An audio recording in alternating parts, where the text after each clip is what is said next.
refuse to support us, tomorrow we'll confront you. It will be in the open. That's why we are setting a caveat now, very clearly. Mr. George Weah, political leader of the CDC, you are a blessing to this country.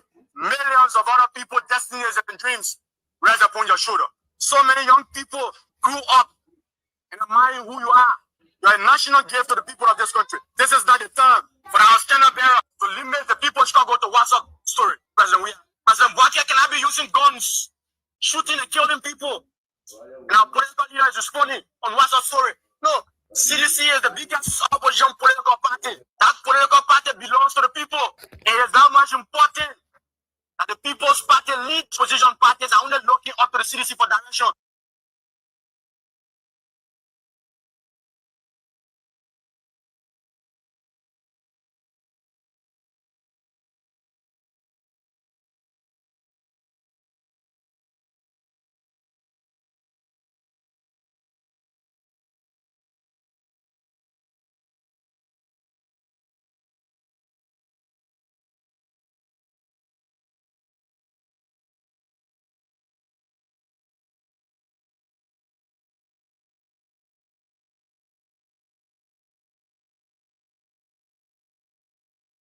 Is to say no to more justice or more power. That is, somebody is suspended of committing crime. People don't use the legal channel when they say they want to get a little jungle justice. Be the person, something the person, or the time the person, the beat on the person.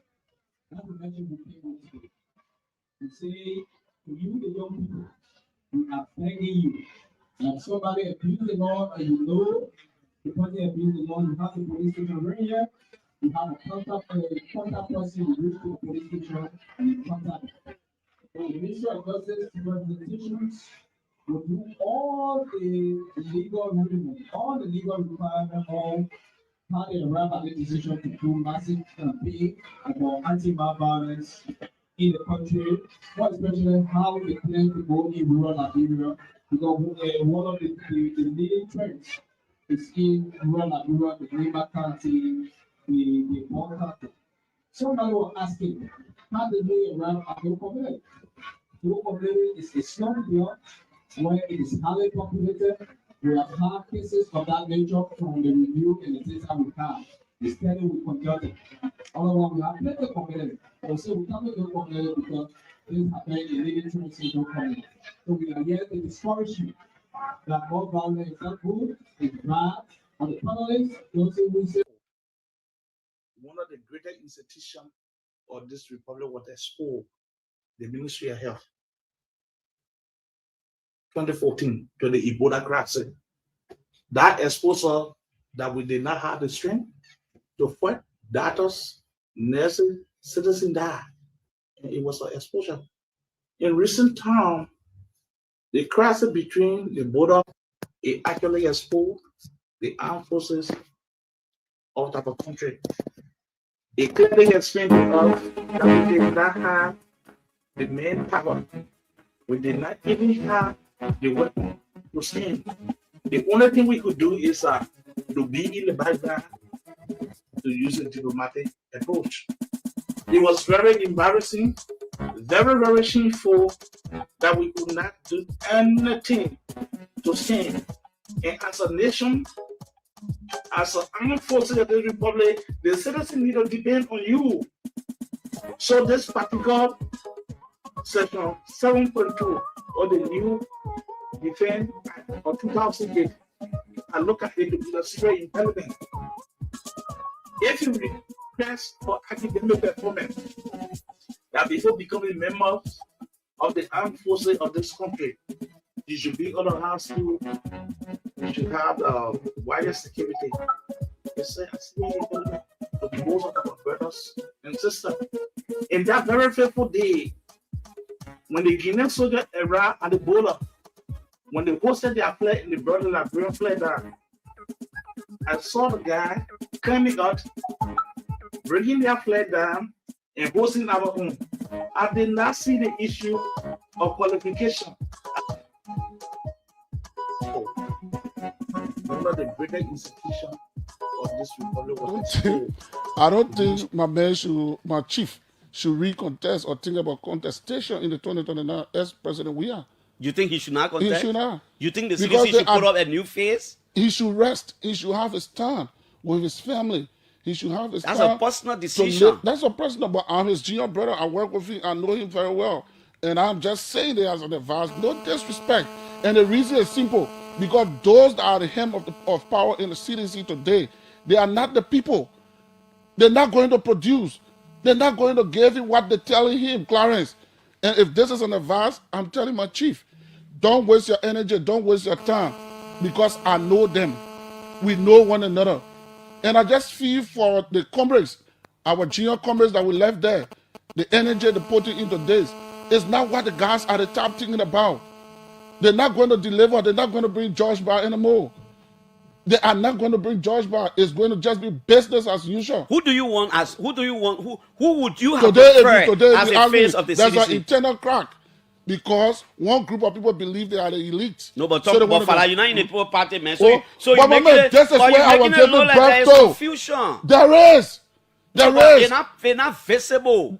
Oh, it's not visible. I am telling you. It's not You public. remember the last time when I said something, most of my friends when they keep that high on me when I used the word Bible and said I'm from under the creek and I know the creatures that are there. I'm sorry if I repeat it today again. I know they will lash at me. I know the creatures. They see where they know me. The way they think, the way I think they know. The way they think, the way they move, I know. So those that hijack the movement, they create problem for our movement, and that's why I formed Fala, this I don't video. understand when you say in. hijack. Oh. They hijack. They know what. US dollars 28.9 million is being proposed for recurring expenditures, representing 64.3 and 60.1 million, or 35.7% for the public sector investment plans.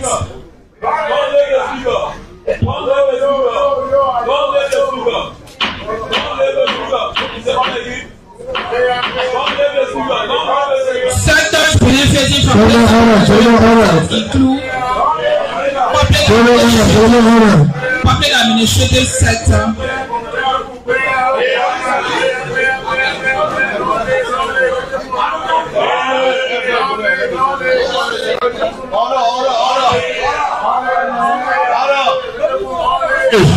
Long live, Richard Cool, long live.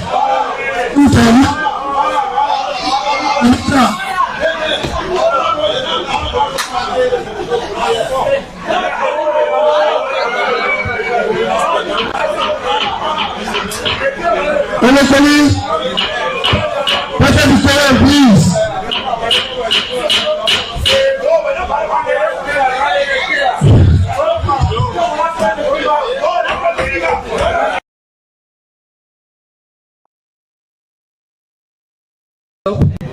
US dollars 28.9 million is being proposed for recurring expenditures, representing 64.3 and 60.1 million, or 35.7% for the public sector investment plans.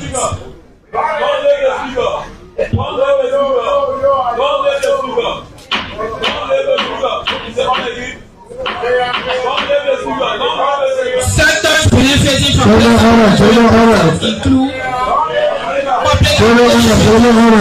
public administrative sector,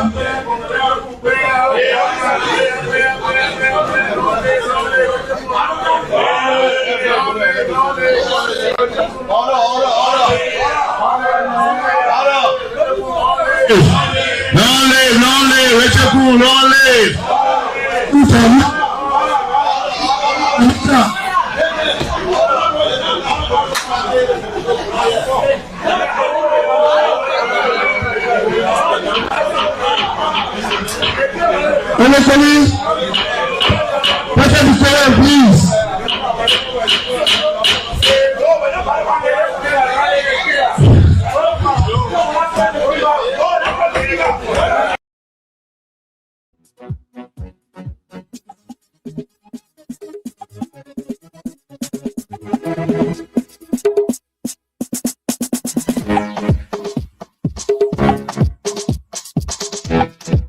Okay. Pleasant good morning, and wherever you are listening to us from this beautiful Tuesday morning. It's a pleasure to be here with you once more with another very captivating edition of the Today Show here on Spawn 107.5, Fabric 101.1, and we are streaming live on our various social media platforms: Spawn TV Live, Super TV Live, Fabric TV Live, and via our YouTube channel at Spawn Talk. So it's 11 minutes on the flip side of 8 o'clock. That's the initial time check right here in Monrovia, Liberia. And I'd like to say good morning to all of you residents of Congo Town, residents of Monrovia in general, residents of Painesville. Good morning to Badnersville, Gatineausville, Bensonville, Brewerville, and all of the villes. Good morning if you are listening to us from Kakata City, Margibi County. If you're doing the same from Tottenham-Burg, Bombing County, Rabersport, Grand Cape Mount County, Bangabong County, Wonjaman-Lofa County, Greenville, Sano, Buchanan, Grand Bassa County. If you are listening to us from those areas this morning, we'd like to say good morning and welcome. This is the most preferred breakfast program, the Today Show. My name is Yekezi Zwobel, and of course, I hope to be joined here on the show by Sylvester Wowie, and together we drive you until 10 o'clock. But what do we have on our plate this morning? Our plate is jam park. It's choke up, I would say. So first off this morning, we will speak to Jimmy Richard Davids. Jimmy is the CEO and founder of the humanitarian organization Save Us from Harmful Drugs. We will speak to him via the phone this morning. His organization has been doing tremendously well when it comes to, catering to drug abusers in the country. His organization has been able to, provide care and rehabilitation for victims of drug abuse. So we speak to him this morning for a few minutes via the phone. We also speak to the propaganda chair of the Student Unification Party at the University of Liberia via the telephone. Today, April 14, is dubbed as their March for Jobs and Justice. So they're going to be marching this morning. Don't exactly know the venue, but we speak to the propaganda chair of the Student Unification Party to tell us more about their activities this morning. At 9 o'clock, folks, we speak to the political leader of the Democratic Justice Party. Mr. Yan Vei. Mr. Yan Vei is the political leader of the Democratic Justice Party. He's going to be our guest from 9 o'clock to 10 o'clock, and he will sit on our platform to tell us exactly what the Democratic Justice Party hopes to offer Liberia, what is the manifesto of the party, and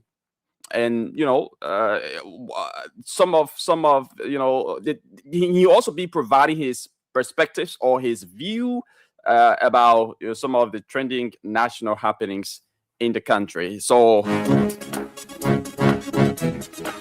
that's the lineup of the show this morning. In between time, we take calls to hear from you what to make about the various conversations that will be held here on the show.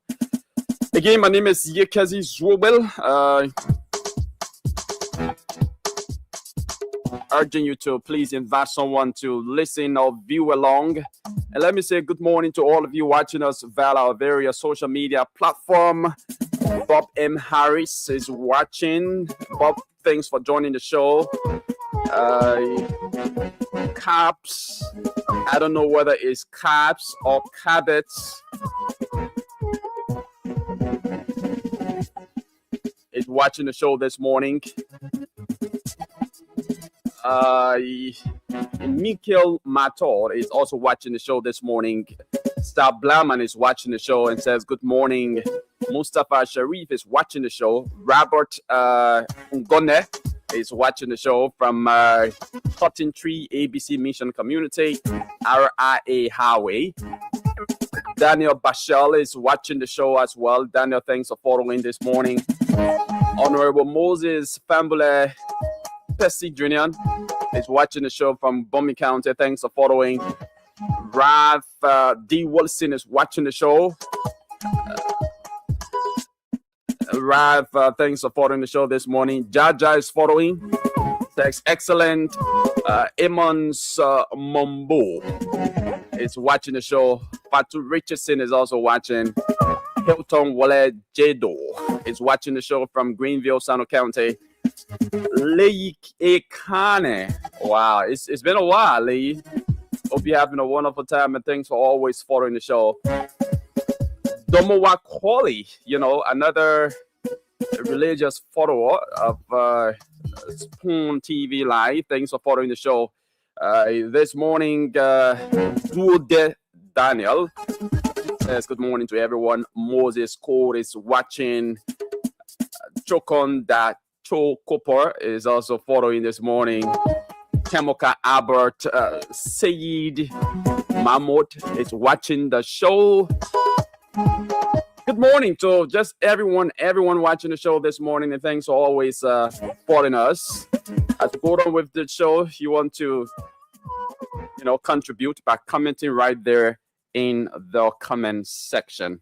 So folks, welcome to Rate 70 minutes on the flip side of 8 o'clock. We want to speak to our first guest, I will say, our first telephone guest this morning.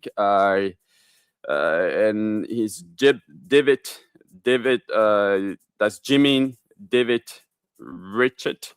Let's see if we can get in touch with him this morning.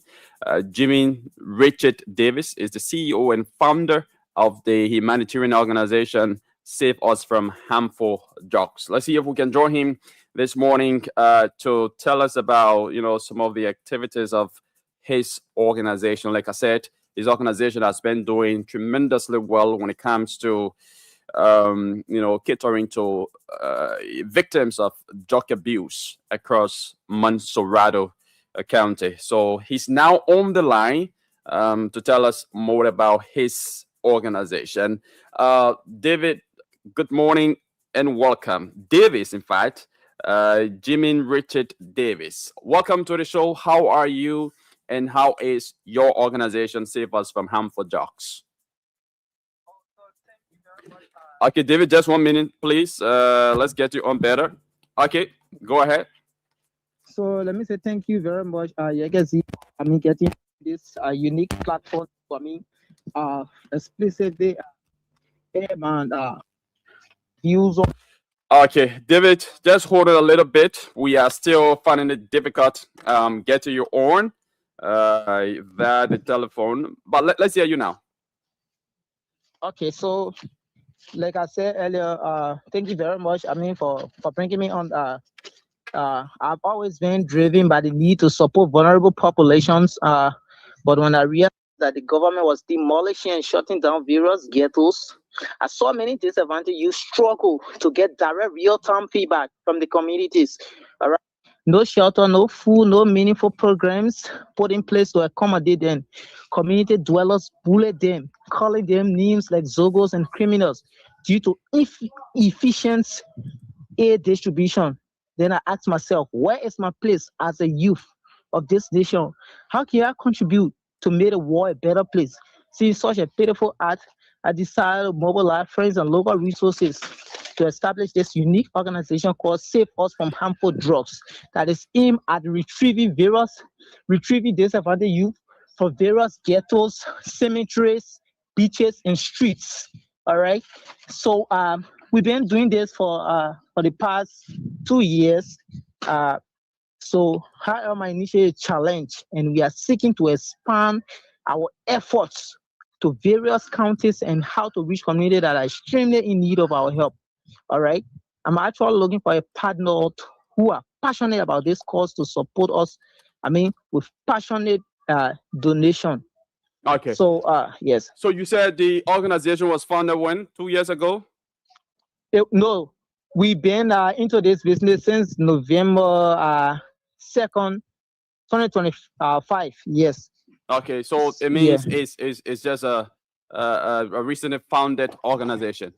Yes, that was a mistake, but okay. So since your formation, what are some initiatives that you have been involved with? A specific initiative. I know you've been catering to victims of drug abuse, but you just want to state specific instances where you responded to victims of drug abuse. How many drug victims so far you have catered to, and all of that. So definitely we have visited several ghettos, cemeteries around Monrovia. All right, we have extended our humanitarian aid.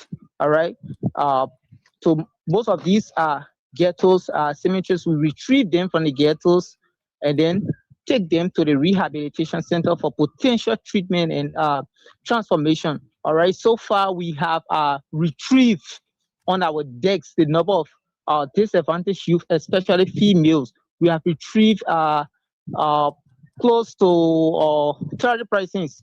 Yes, we have sent them to various rehabilitation center for, treatment and transformation.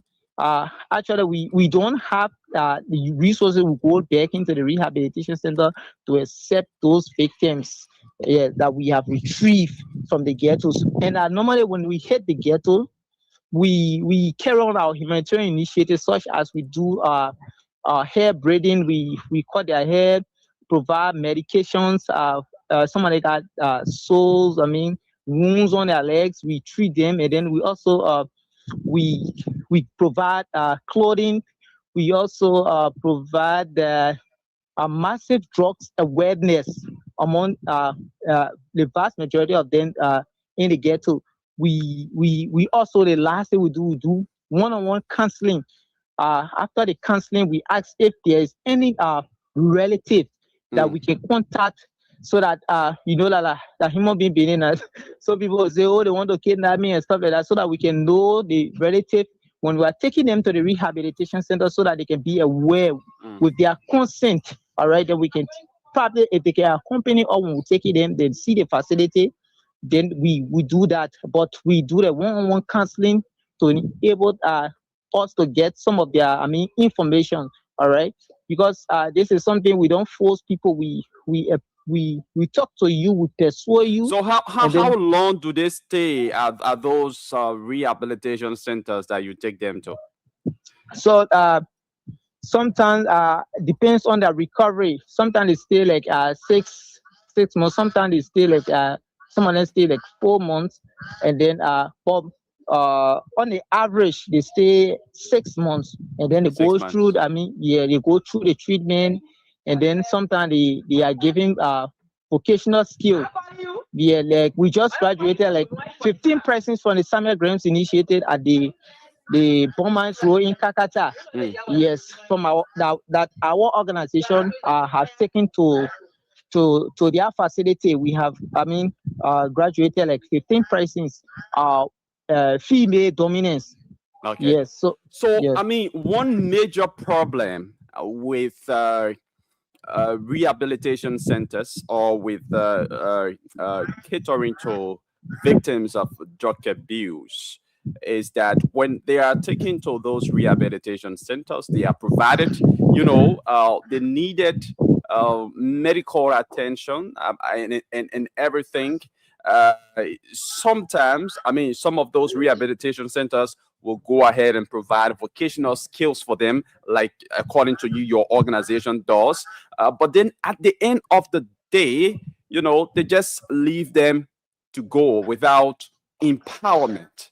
So if you provide all of the needed medical attention, if you provide the vocational skills, and at the end of the day, those individuals, those drug victims are not empowered, there is a tendency, there is a likelihood that they will go back to the ghettos because they don't have any, money to maybe create or establish a little business to sustain themselves. So the tendency of them returning to the ghetto is very high. How does your organization look at that? And are you hoping to provide empowerment for those that you are providing skills, those that you are catering to medically, and all of that? Yes, so that's why we are calling on passionate humanitarian. I mean, well-established humanitarian to complement our work. All right. Sometimes we find it difficult to provide aid. All right, to provide aid for them after the completing their treatment. All right. So we are also, encouraging passionate donors to assist us so that we can complement the work of the rehabilitation center. All right. Yes. So recently with 15 persons, they were trained in various vocational skill, right? Some of them do pastry, some of them do they do hairdressing and other stuff. You can name them. But at the end of the day, there's no empowerment. Some of them that I can confirm they are doing their own commercial business. All right, they are facing a prayer and other stuff that I have visited them. I even took some of them with me at the airports radio. Yeah, they have empowered themselves using this. Is it your organization that provided the funds, the money, for them to establish those businesses? Yeah, so we use our local resources because we are not supported. We don't have any other support, so we rally among ourselves in our chat room, and then we provide some humanitarian subsidy for them so that they can start afresh with that. Yeah, we provide. Yes, so that's what we've been doing. We rally among ourselves in our chat room. This organization made us vast majority of young people. All right, and a lot of young people are expressing interest to be part of this unique non-profitable humanitarian organization. So I know you haven't dealt or maybe interacted with victims of drug abuse for quite a very long time. As you said, your organization was founded just last year in November. But tell us, what are some challenges you face when it comes to dealing with victims of drug abuse? Yes, so we have a lot of challenges, including we are immobile, right? We faces challenges taking these at-risk youth to the various rehabilitation center. We are approaching a rainy season. We don't have vehicle, all right. Okay. Neither to talk about a bike, all right. Sometimes taking them to the rehab, some of them escape from us.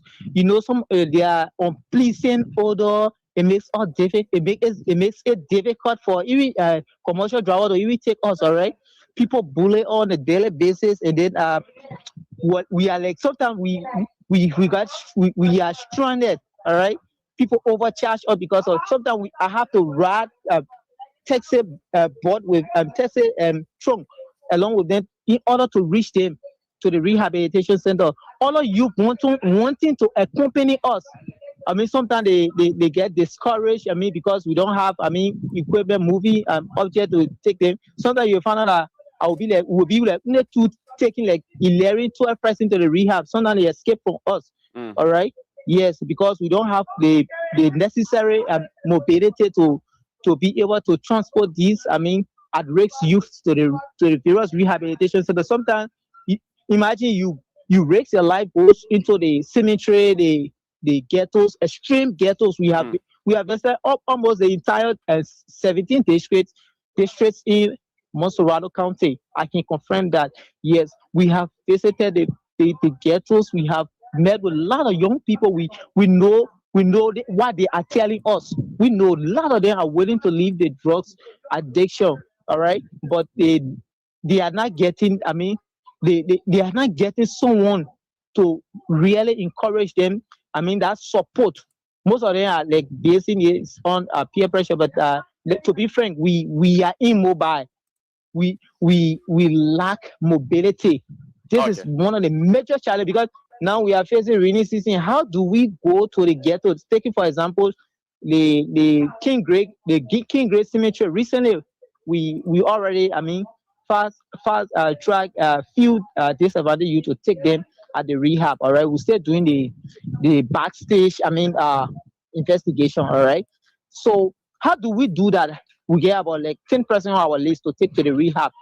We don't have vehicle. And then taking into consideration economy, we are most of the young people they are done working. All right. So these are some of the major challenges we face. Have you faced a situation where maybe I mean you have taken a particular victim of drug abuse to a rehabilitation center. They have gone through all of the necessary processes, and you've reintegrated them within the society, provided them maybe some form of subsidy to kind of establish their own business. But at the end of the day, you see them back into the ghetto. You see them returning to the ghetto in spite of all of the efforts exerted by you. Yes, so we have experienced a situation on a I mean daily basis. We have experienced such situation. All right, we got people, we got a couple of people who take them to the rehabilitation center, and then we provide subsidy for them, and later we find them, I mean, going back into the ghetto. But that cannot, I mean, discourage us. We are still, I mean, we are like persevering, keep talking to them. Yes, we got a lot of situations. What is your motivation in doing all of this? Because according to you, you are not being supported. I mean, you are using your little resources, to provide care to victims of drug abuse. As a young person, maybe not gainfully employed, what is your motivation in doing all of this? Many a times we see that some people go into this as a business, for self-benefit, because at the end of the day, maybe when they send out SOS call, people will come to their aid, and instead of using the money for the intended purpose, they use it for personal gain. So how do you address yourself to this situation? Is it something that you just passionate about, or is something that you want to gain personally? So, like I said earlier, my mother is a classroom teacher in Greenville, Sando County, Agata Ishmael. She always used to tell me, always treat people nicely. All right. I've always been driven by the need to support vulnerable population. All right.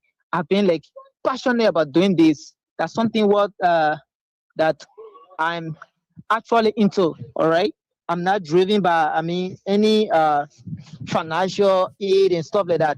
All right. There is no motive. The motive. That's why this organization is non-profitable. All right. We ought to gain. I mean, the only gain we are pursuing is that to get the youth, the young people, the young population on course to rehabilitate them so that they can be an ambassador of change, an agent of change. All right. We have though we are, this is a passionate, I mean, a driven initiative. Is non-profitable, like I said earlier. Okay. Yes. All right. Thank you very much. So, I mean, what is your call? What is your final message just before taking leave of you? And like you said, you are faced with financial constraints plus other challenges, like you mentioned about logistical challenge. So, what is your call now to the public, especially those who are passionate about seeing drug abusers being rehabilitated? What is your call to them? So, like I earlier stated, we are challenged. Okay. We need mobility. All right. And just yesterday, when I posted on my page, that I'll be appearing via telephone on the spoon radio. You know, a fellow went and copied my write up and then posted a tag his follower that impersonating. We want to officially register this organization to avoid scammers using us. I mean, for the wrong reasons. All right. So we are asking passionate donors to fill in that gap, to complement our work. All right. Okay. To passionate donate. Anybody listening to this radio right now, we are asking them to passionate donate to this humanitarian organization, Save Us from Harmful Drugs, and our address is at Lapasi Zoo. Is where we have our office, and you can contact me on 0778 776 334. 0778 776 334. My loan star is 0888 947 863. And that my Facebook page is Jimmy Richard Davis. You can get me and email me on davisforlife@gmail.com. So, like I said earlier, we are sending this message out to all youth out there. There is future after addiction. Say no to drugs, and to the parents, do not get tired talking to your siblings, your relatives, your loved one. The drugs is destroying our youthful population and it's dragging gradually in the mud. You find a young, yes. So, as I close, once again say no to drugs and let's retrieve our youthful population. Thank you very much. Thank you very much. It's been a pleasure having you, and hope you keep on doing the good work that you are doing for the Liberian people, for victims of drug abuse. I hope you continue to try your best possible to reintegrate them with your mega resources. It's been a wonderful time having you here. You're welcome. Thank you very much. Okay, so that's Davis. Jimmy Richard Davis is the CEO and founder of the humanitarian organization Save Us from Harmful Drugs. He's been speaking to us via the telephone, telling us more about his organization, some of the initiatives his organization has been involved with, and his call to donors to help support the organization in rehabilitating victims of drug abuse in Liberia. This is the Today Show here on Spawn 107.5. The show has been simulcast on Fabric 101.1. And of course, we are streaming live on our various social media platforms. My name is Yekezi Zwobel, and still hoping to be joined by Sylvester Wu here this morning. Next up, we speak to the propaganda chair of the Student Unification Party. The Student Unification Party is today holding their march for jobs and justice. So we want to know, what from where to where they be marching, and for how long they're going to be marching, and what are some other activities they will be involved with this morning. So I'm trying to place a call to the propaganda chair of the Student Unification Party. to hear from him this morning. If I can get the propaganda chair, of course, I would definitely speak to the Secretary General of the party, Dave Howard Jr. Yeah. I know today is a kind of a basic day for them. I try to get the propaganda chair once more. If I don't get him, then of course we have to place a call to Dave Howard, who's the Secretary General of the Student Unification Party. There are a lot of concerns to ask about, a lot of concerns to ask about. You want to listen to the conversation because I promise you it's going to be very, very interesting. So I'm not getting the propaganda chair. His phone is ringing endlessly. So let's see if we can speak to the Secretary General of the Student Unification Party, Dave Howard Jr., to tell us about the March for Jobs and Justice protest today. Dave, I'm sorry for taking you on the way on the radio. Is because I had earlier on, wanted to have spoken to the propaganda chair, and I informed him about that, but I've been calling him, and he's since not been able to pick up, and that's why I decided to reach out to you. But you are live on the radio, you're live on Spoon FM, you're live on Fabric FM, and you're live on our various social media platform right now. How are you, and how is the Student Unification Party today? Thank you very much, Jagasin, for the opportunity to be on your platform. I'm okay. The party is on course. As I speak to you right now, the militants and the carriages of soup are converging on the Capitol Hill campus of the University of Liberia.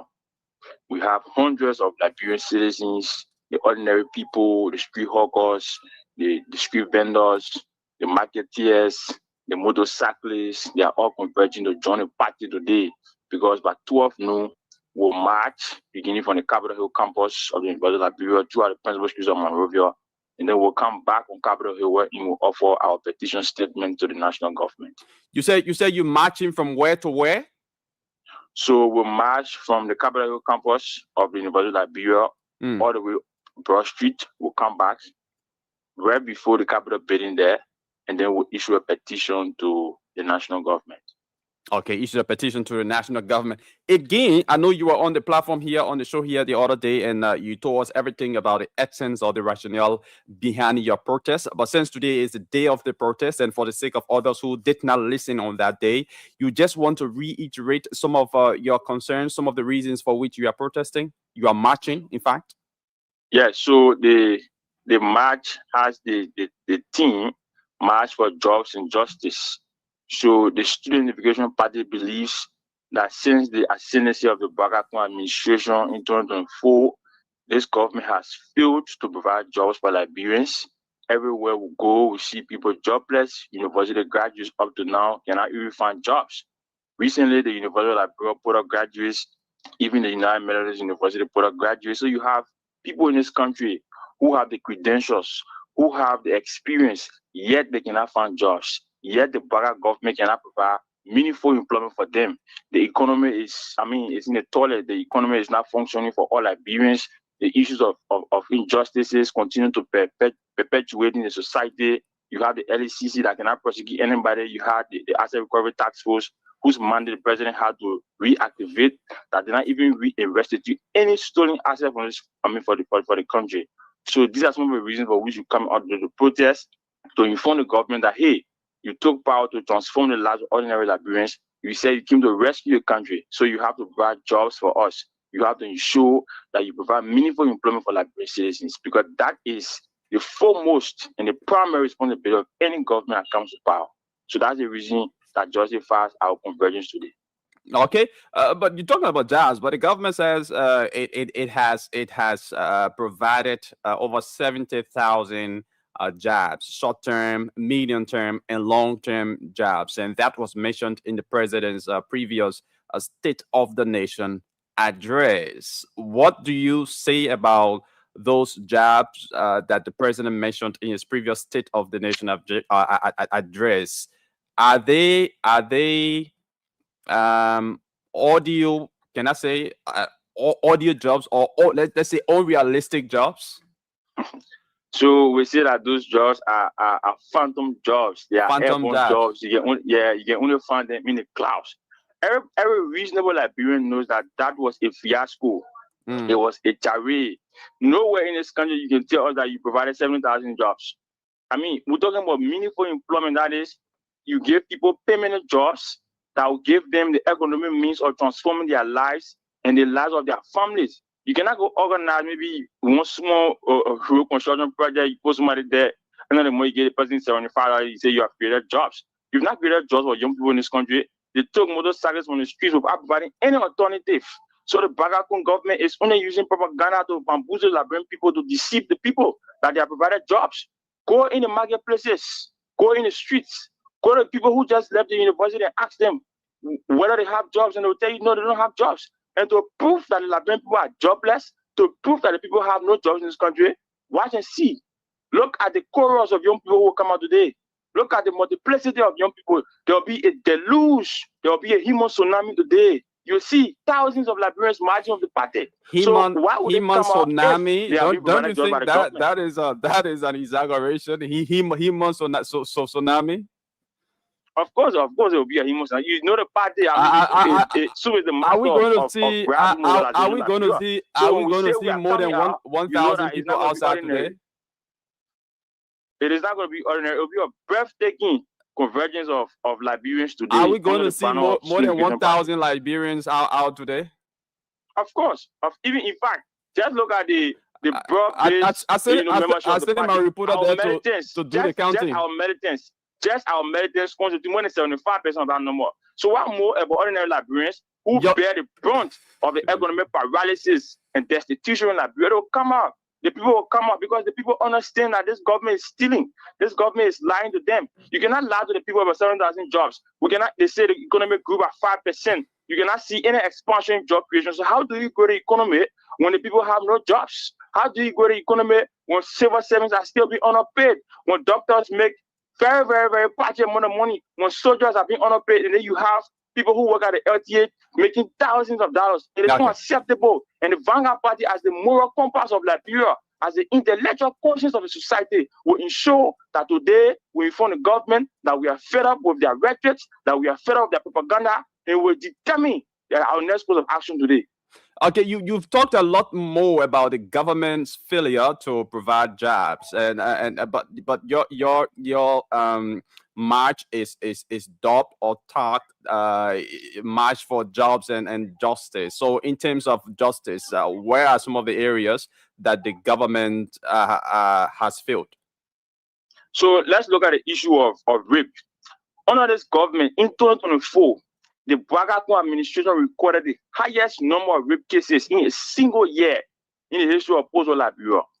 You had somebody who served as a deputy minister at the Ministry of Youth and Sports in Brian McGill.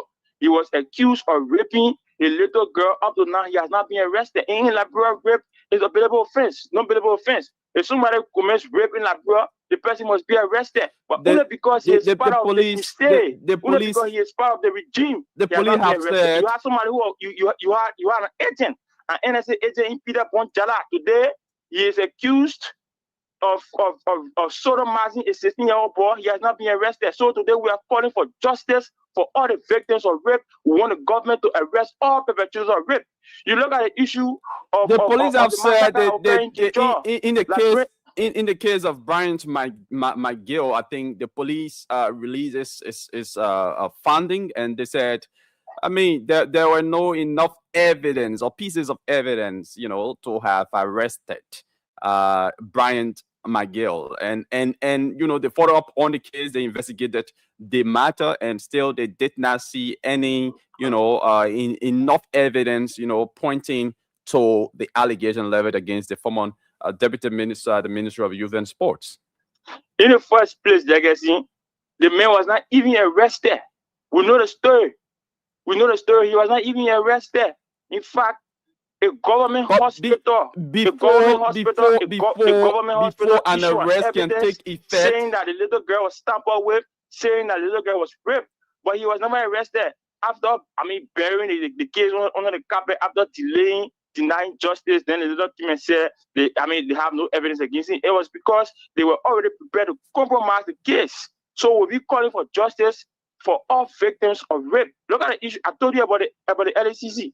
The LACC has a statutory responsibility to ensure that they serve as an anti-graft institution. They cannot even, apprehend or even, accuse people who even openly admitted of stealing Liberian people money. Look at the Asset Recovery Task Force. That's a disgrace. So all these issues fall under the banner of justice. That's the reason we're calling for justice. All those who have been victims of police brutalization. Every day, the police officer of Gregory Como, they harass and intimidate peaceful university students. Some of them have been beaten. Some of them have been thrown behind bars. So we're calling for justice for every one of them today. Okay, so how long will this protest last? So like I said, the march will begin by 12. So maybe in 2-3 hours time, but it's going to be a revolutionary process. So I can't be very precise with you as relates to the time, but maybe 2-3 hours, and then the march will be over. And how confident are you? Because we've seen people, demonstrated in this country, people protested in this country, and even petitioned the legislature, petitioned the government and other, in international bodies in Liberia. But many of the contents of the protest, many of the things that they have requested for, have not been carried out, have not been executed or addressed by the government of the day. How confident are you that the government will, consider some of those things that you are talking about? And if they do not do so, what's going to be your next course of action? Are you giving them an ultimatum to, fulfill their promises or to provide jobs? And if they don't meet up with that ultimatum, what will you do next? SUP is a student institution. We do not preside over the state. Okay. It is our responsibility to serve as the moral voice of the country. Whenever we see contradictions exist in society, our responsibility is to draw light upon those things, to share light upon the contradictions in society. As we've already identified the issue of job creation and the lack of justice in Liberia. So, it will not be a surprise to us. It will not be shocking if the government does not listen to us, because this government is very nonchalant. This government is very indifferent to the plight of ordinary Liberians. But if the government does not listen to our demands today, we'll guarantee that we'll take on specific revolutionary actions as will be articulated by the chairman after an agreement is met by the 34th Politburo Committee of the Revolutionary Vanguard Student Vision Party. Okay, and there are a lot of people who say this year protest is politically driven, is being sponsored by politicians. And earlier this morning, I saw a video on social media of your chairman around the Politory area, where allegedly he had gone to meet Mobile Molu just last night. According to the information, he had gone to the residence of Mobile Molu to meet with him. So, what do you have to say about this? This video is on social media right now as we speak.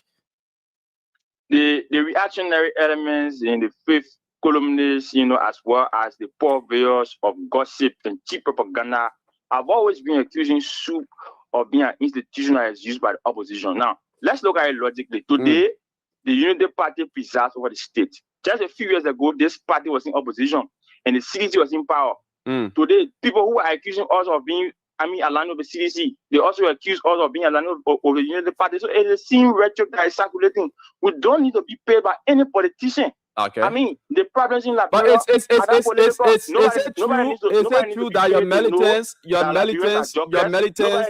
around the Politory area last night? 90% of Liberians have electricity. Nobody needs to be paid. Howard, to know that the president invested less than 2% of the national budget into agriculture. Dave Howard. You don't need someone to go and give money for that. Is it true that your militants, some of your militants, your chairman and another militant, were around the Politory belt last night? No, that information is unfounded. But it is malicious. there's a video. There's a video showing them. The of the devil. There's a video showing them in that particular vicinity last night. There's a video. We have the video right here. Just that you can be watching the show and at the same time on the phone calling or answering call. But there's a video, that shows the chairman of the party in the Potatory area last night where Mobile Model lives. So the thing is that the Liberian Constitution guarantees every citizen in the right to free movement. So are you saying that the chairman should be said whether in one turning corner? The chairman can move anywhere he wants to move, but you don't have any evidence of the chairman meeting any other person. So it's true that the chairman was in the Potatory area, right? Articulated for Liberian people serves the broader interests of the Liberian masses. The chairman remains.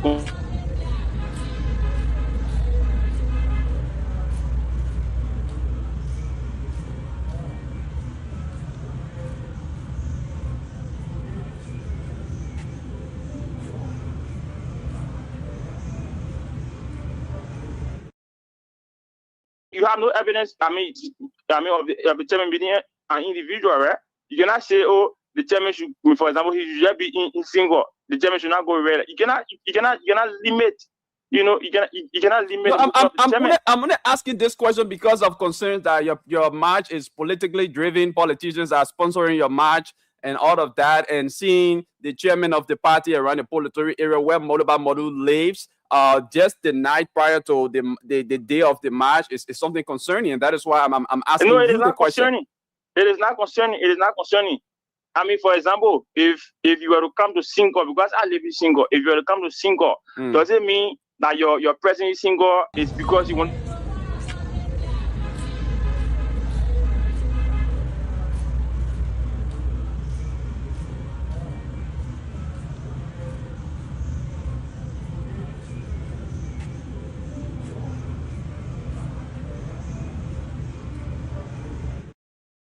To any stolen asset from Liberia. What is political about that? What is political about the president's neglect and abandonment of the agricultural sector? There's nothing political about that. Nobody's politicizing anything here. So people who say we are being used by politicians, they themselves, they have always parroted that rhetoric. I mean, it is a cliche. We've heard that many times, but we're not there. The party today is ready. We are in our revolutionary gear, and today we're moving to history. Thank you. Thank you very much, Dave Howard Jr., the Secretary General of the Student Unification Party. Wish you well in your march today. And any final thing you want to say before we take leave of you? Yeah. So finally, I would love to say thanks. Even though it was impromptu. Yes, it was. Yes, revolutionaries, it was. And I apologize for that. We are always prepared to discuss issues that affect our people. Let me encourage all militants listening now to assemble at the Capitol campus of the University of Liberia, as well as the broad base of the Liberian masses to come out and demand their destiny into their own hands. Thank you very much for the opportunity. Thank you very much. Dave Howard is the Secretary General of the Student Unification Party. The party is today staging a march from the Capitol Hill campus of the University of Liberia all the way to to Broad Street. Yeah, so they are marching from the Capitol Hill campus of the University of Liberia to Broad Street, and they come back to the legislature where they will be presenting a petition to legislators. Yeah, so so actually there was report yesterday, and I mean, here is the video,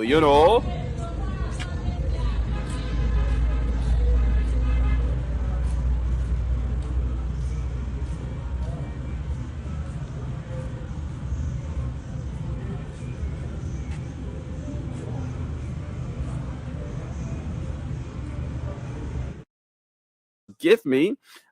They said they saw members of the Student Unification Party, coming from the residence of Mobile Malu. But some of them were afraid, to take pictures right, before the residence. But they crept behind them later on along that the Potatory route, and they took this video. So their concern has been, what have they gone to do there? Just a night before their March for Jobs and Justice protests. What what had they gone to do there? So that's a concern, and that is why I was,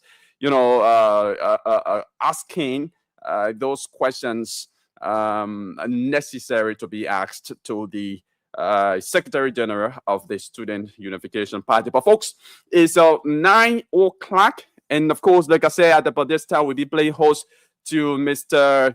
Nyan Vei. Mr. Vei is the political leader of the Democratic Justice Party. He's here. He's going to be our guest from now up to 10 o'clock. But we just want to take a few calls just before we join the political leader of the Democratic Justice Party here this morning. Call us on 0777 1075, 0777 1075, 0555 101075. Those are the numbers to put it through. Let's quickly talk to this person. Good morning, your name and where you join us from.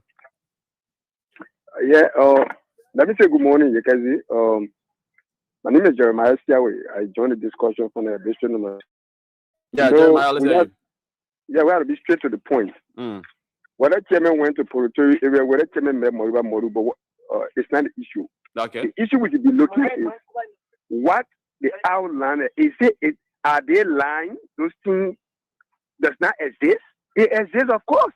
And if we all agree that it exists, they had all 100% right to march peacefully, because this government came to power on the basis of promising that bring people to provide jobs, take the kids from the streets, stop them from selling, all right, or create avenue for the kids to go back to school.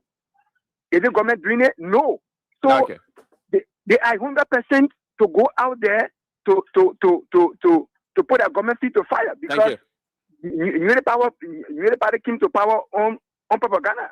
Thank you very much. 0777 1075, 0555 101075. Let's just take one or two calls, because I don't want to have our guests waiting for that long. Let's talk to this person. Hello, your name and where you join us from. Hello, are you there? Hello. Okay, folks, we have to, take a break. When we come back, we speak with our guests this morning. This is the Today Show. There's 2 minutes on the flip side of 9 o'clock. My name is Yekezi Zwobe. And of course, we take this very short break. When we come back, we play host to Mr. Nyan Vei, is the political leader of the Democratic Justice Party of Liberia. Let's take this break to be back with you.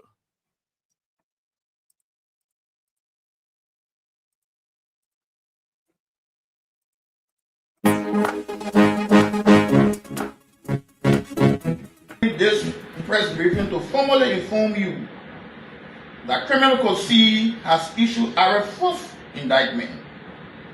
The following individuals have been indicted on charges including theft of property, economic sabotage, misuse of public money, property or records, misapplication of entrusted property, and criminal conspiracy. Those indicted are Mawen G. Dix, former Minister of Commerce and Industry; 2, Jedu J.N. Nuver, Financial Controller, Ministry of Commerce and Industry; 3, Joseph Yudu Howell, former Senior Policy Advisor, Ministry of Commerce and Industry; 4, Kevin Munger, President, National Rural Women Structure of Liberia; 5, Elizabeth Finna-Samula, President, Liberian Marketing Association, LMA; 6, Josephine Henford Greens, former Secretary General, National Rural Women Structure of Liberia; and last, 7, Kemo Bobo, Cashier, Ministry of Commerce and Industry.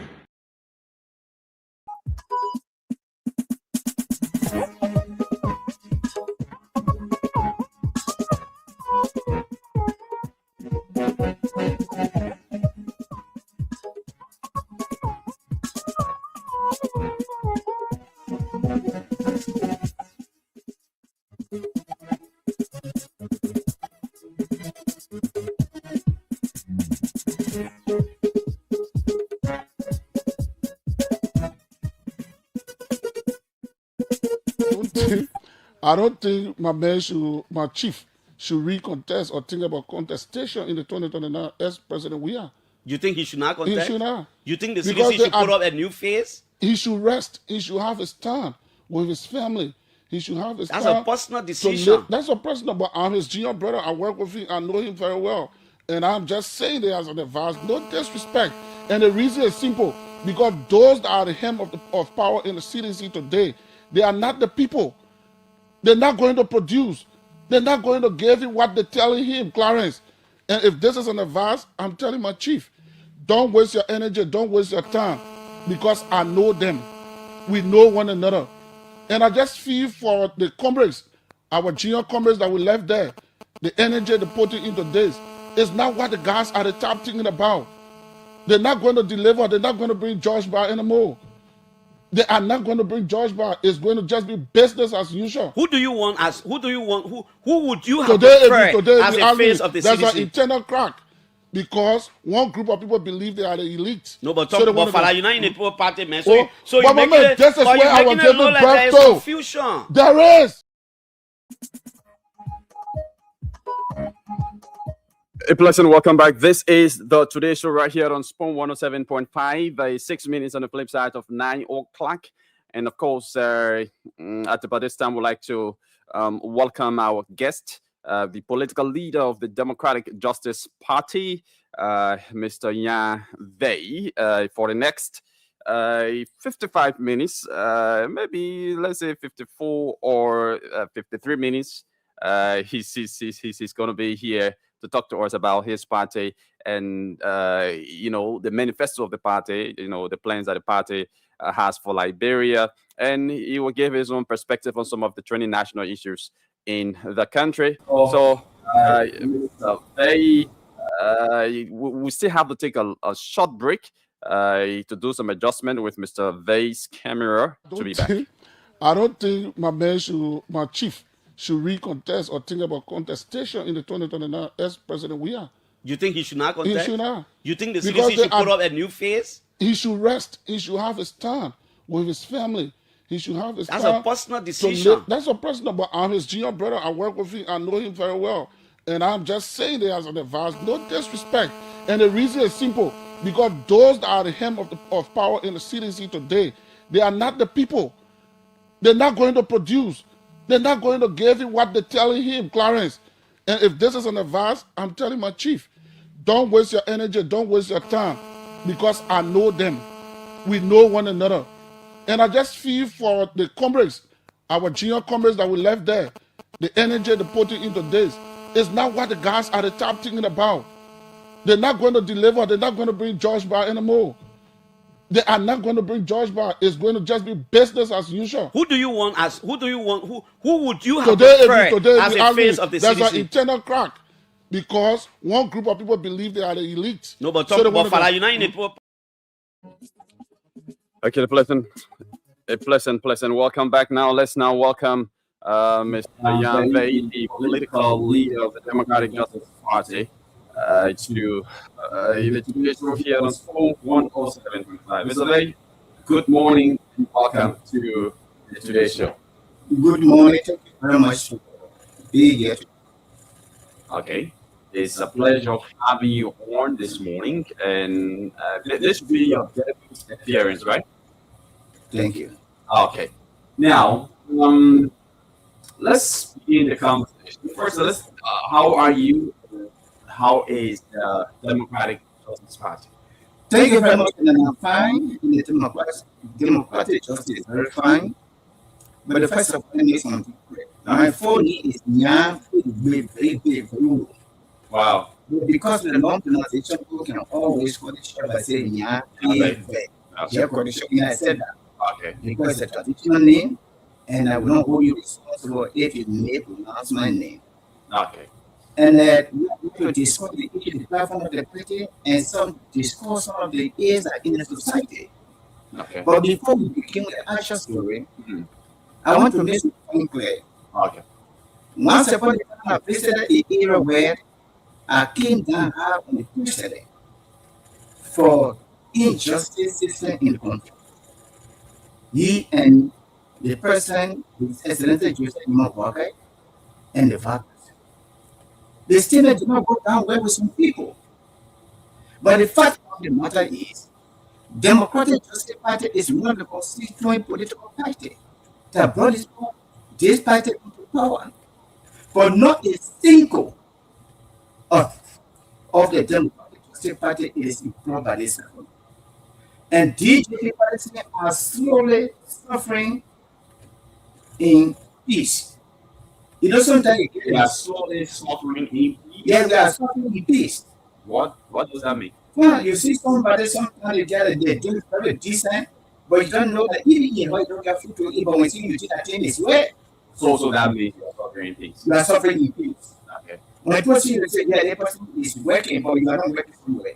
Mm. So Democratic Justice Party, one of the constituent parties that brought the party to power, none of the executive members is involved by this government. But what you say you supported the Unity Party, the government, you supported President Bouaka, a candidate, but then because you trusted in his ability to transform the country, not because of the government. No, according now. But if it is the business of transforming the country, then the other rest of the other political party, why they cannot wait the way we are waiting for peace, so that the president can transform the country. But that is not the difference. I want to make it clear when I have the press conference and I hold the president and the vice president responsible. Some people never understood what we meant. Okay. That was the injustice. But I want to make that clear. That was our position, and we have dealt with it. We made it clear. The hour, the minute that we make that statement, we don't regret to make that statement, and we don't need to give anybody apology for that. Okay, we will come to that. You talk more about that. That is interesting. But first, let's get to know who Mr. Vey is, Mr. Yan Vey. Who are you? And give us some history of your party, the Democratic Justice Party. Ladies and gentlemen, Democratic Justice Party was founded in 2016. Democratic Justice Party took part in 2017 election that brought His Excellency George Manuel to power. Okay. So it is not a new party today. It is an old party. And who contested as standard bearer of the party? And at that time, it was Dr. Asset Jiwa who contested as the standard bearer of the party. We founded the party, but he came from the diaspora, and he said they want to contest on the party. Okay, during the 2017 election. During the 2017 election. Okay. And so, then how much of the vote at the time the party gathered? But before the election, the party was divided into two. The Democratic Justice Party was divided into two. Democratic Justice Party believed justice. When Dr. Asset Jiwa came, he promised that he was going to furnish the party, he was going to do a lot of things for the party. But at the end of the day, he was not going to do that, and the party declared a vote of no confidence in him. And the election commission was clearly. I said he want to have it on the bad party. He and the group can go and run the campaign, and we can remain where we are. So he contested on the party, the party's ticket, in spite of the party vote of no confidence. Yeah, he contested in him. And what percentage of the vote did he get? I think he get 3%. Let me just say 3%. I get it. 3%. That's a huge percentage. That's a very huge percentage. So that is he got that on his own, not based on the support of the party, not based on the platform of the party. The party did not support him by then. Okay. Yeah. So now, who's the current? You are the current political leader. I am the current political leader for the Democratic Justice Party. Okay. Through what means? Was there a convention held? Were you selected? And all of that? Well, we had a mini convention immediately after he was expelled from the party. We have the mini convention. Oh, so your former standard bearer was expelled from the party. That was after the election now? Yeah. Okay. After we declared vote on no confidence, to go to Circuit Court, from Circuit Court to Supreme Court. And he was defeated. Okay. So when we came back, the executive committee members we call for a mini convention in which in our convention I will elect as a political leader. Okay. So now you are the political leader. Yeah, I'm the political of leader. Democratic Justice Party. But even though during the 2017 election, you know, your party declared vote of no confidence in its standard bearer at the time, but during the second round of the election, which of the side your party aligned with? During the second round of the election, we supported His Excellency Joseph Yuma Boateng, now President of the Republic of Liberia, the second round. Okay. Including the standard bearer, or the standard bearer went a different way. Different way, and we supported. He supported George Weah. Yeah, we don't know who he supported, but we supported Joseph Yuma Boateng, the candidate at the time. At the time. All right. So now, the Democratic Justice Party has been around for some time now. Yeah. You know, partook in the 2017 elections, and it is still in existence. It is still active. It's still active. How active is it? Well, to show to you that still active, I can give you the 15 chairperson of the 15 countries. You want to talk to any of them? You can talk with them. And where is your headquarters? The headquarters, we are also founding members of the Rainbow Alliance. Oh, okay. Rainbow Alliance. You are a member, founding member of the Rainbow Alliance. And we have our office on Benson Street. But right now, we have an office on the 3rd Street. On the 3rd Street. On the 3rd Street. We are located in there, and pretty soon we'll be moving there, and we do move. We are going to invite you there to see the building. Okay. Well, we've not been hearing much from the party as an opposition political party. We've not been hearing much from the party. Like other opposition political parties who do, you know, give their stance or position as it relates to trending national issues. We have not heard or seen much from the Democratic Justice Party. There is a time when we are going to hear much about the Democratic Justice Party. But why has the party even been silent? For the past 2 weeks, I think when the president, His Excellency President Joseph Yuma Boateng make an appointment, nominations of Chairman Jonathan T. Weeder. Yeah. Democratic Justice Party is one of the only party that came up to endorse a candidacy. We are speaking. Okay, so your party endorsed the nomination of Jonathan Weeder as chairperson of the National Elections Commission. Yeah. So that is your party is the second opposition party that endorsed it. Because I can remember Lanu of Dr. this young guy from Lofa County. Clarence Moba, yeah. His party also endorsed the nomination of Jonathan K. Weeder. But why endorse when almost all other opposition political parties are saying his nomination is dangerous to the 2029 elections? It's dangerous to democratic tenant. What's starting with that? 2029 election is the crucial election. It is just around the corner. We should not be dancing over the nominations of any other person that will be there. The first thing we will believe in ourselves, in our strength. If you believe in yourself, then you believe in your people that around you that's supporting you. You don't have to reject anybody. The DJP, we believe that we will win 2029 election. You believe that we will win 2029 election. Our forces, our support, our people around the world. So we don't have to think about who will be. And like right now, it is a dictated war. And then nobody will, before the election commission come with the result, people think already know who is the winner. Okay. So no need. So you don't care about who is nominated. We don't care about who is nominated. Because we have done our work and we know we'll win. You have faith in maybe the international election observers who will come to observe the election? Yes, we have faith in them, and we know 2029 election will be one of the free and fair elections in Liberia. We have faith in it.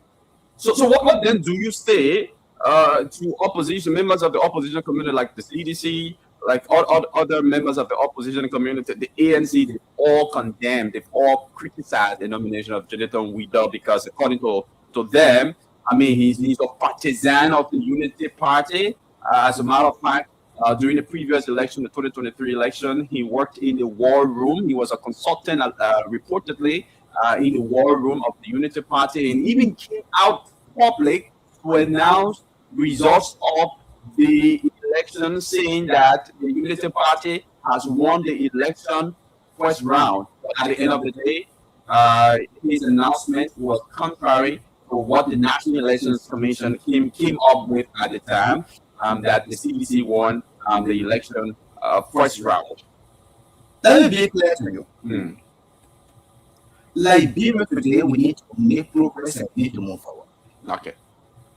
Jonathan T. Wieder, when he was on the bench, when he was one of the commissioner at the Election Commission, okay, he was confronted by the Senate. And at that time, he was also a partisan of the Unity Party. When he was there, and during election, he was there. But not as chairperson. This time around, he's in a different capacity. They agreed that he is in a different capacity, but never agreed that he was there. And then, even in a different capacity, he would be guided by the other people that are around him because of chairperson of that. And the first thing I would tell you is that nobody is politically free in Nigeria. Yeah, I mean, human by nature, nobody politically free except Nigerian opposition. Opposition party agreed that we go to America, we bring strange person who is not in Nigeria to preside over. Okay. But the fear of other members of the opposition is that, especially Mr. Wieder, who's also a political leader hoping to contest 2029. He was on the show a few days ago, and he said his fear is that before 2029, the tenure of the rest of the commissioners at the National Elections Commission would have been expired, and it will be incumbent upon the president, Joseph Boaka, to appoint a new batch of commissioners. And those people, I mean, those that he's going to, nominate are people either again from the Unity Party or people who supported the Unity Party and all of that. And so that is his fear, that the National Elections Commission will solely be run by people who support the Unity Party. Let me come to you. Let me make this thing clear. A prepared and concentrated man, no need to worry. Okay. A prepared and concentrated man, no need to worry. As I'm clearly telling you today that DJP is prepared. We are concerned with our people, know who to be. Those guys that talk from political party now, they do not have any offices in any of the country. They only base politicians across the country. Let us prepare ourselves. Let us visit from district to district, country to country, to talk to our people. When we are prepared, we are not need to be worried. Let every political party, opposition party be prepared. They don't have to call not to be worried as to whether the election will be. If you get clear conscience, your hand is free, you go to bed freely, and you wake up from bed freely. You don't have to worry whether the woman will kind of attack you at night.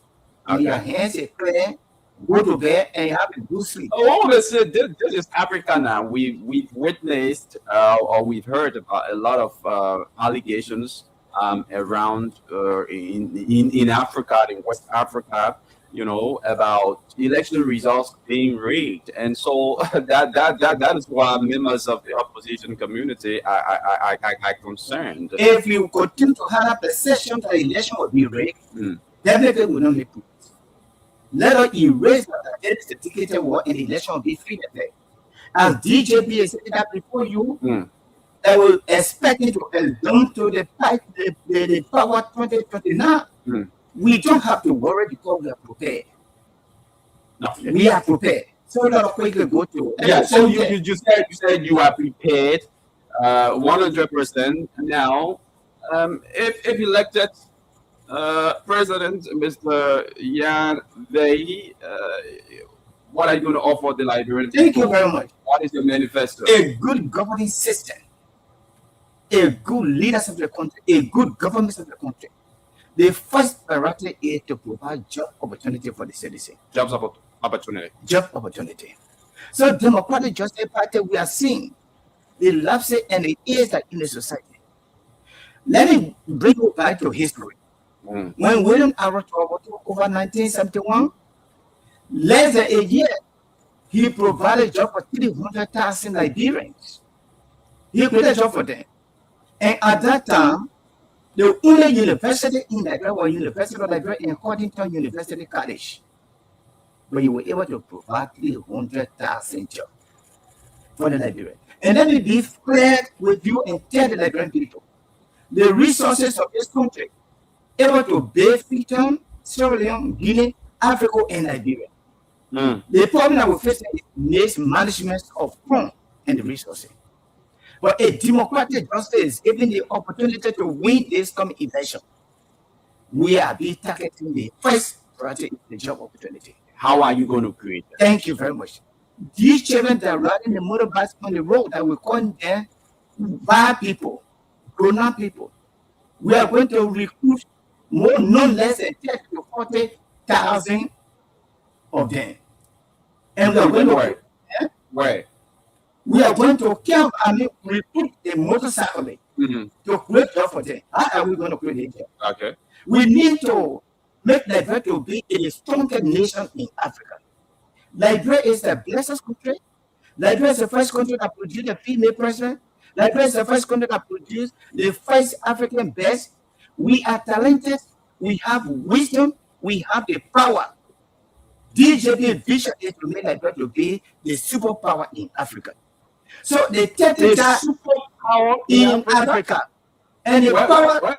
Where will Nigeria and the South That's a very big promise. Yeah. The purpose of every powerful nation is the security. Any country that has the security, you become a superpower. So Liberia will make sure that the motorcycle, as I just told you about, we are going to recruit no less than 30 to 40,000. Recruit them as what? Recruit them and treat them to be the special forces commando. Special forces commando. Liberia need to have that. We are capable of doing that. Special forces commando. What is going to be that function? Do you know the special forces in the army? Okay. Now the army, if you know the special forces, they are the army. Okay. We are going to recruit, if you get about 30 to 40,000 motorcycles and you retrain them separate, and they are the special forces commando. So you're going to recruit most of the motorcyclists, into the armed forces of Liberia. Into the armed forces as a means of job creation. Job creation. You're going to be burdening the budget of the country, because already more than 70% of our country's budgets are used for recurrent expenditure, and you're recruiting thousands of motorcyclists into the armed forces of Liberia to be paying them again. I think I said from the beginning, the gold that we have in Liberia, the diamond that we have in Liberia, the iron ore that we have in Liberia, the resources that we have in Liberia, able to generate that money. But the problem now, there is a problem that we are facing. Our economy is in the hand of the foreigner. Our economy is in the hand. Go all over the country in the bushes, you will get to know that the Ghanaian, the Nigerian, the Chinese, everybody are taking it. And that go for you and me. I want to let you know. Okay. But the only thing that we need to do, if we put the system into the place, we get that money. Let's look at the job creation. We must prioritize our liberalization policy. That is, if you bring an investor come in the country and say, I want to bring investment, you will only serve as CEO. From the managerial team all the way down to the super, they should be built like Liberia. Go to NIBA. If I tell you more than 100 foreigners are working in a key position, whereas we have Liberia to do that job. There's another means to create jobs for our people. They 30 to 40,000, it is small. It is small. But it is just a matter of the mechanism to put it into place. We have men in Liberia, and we have the natural resources that God gave it to this country. But we are mismanaging it. Mismanaging. It's in the hands of the foreigner. And the job creation. Let us also look at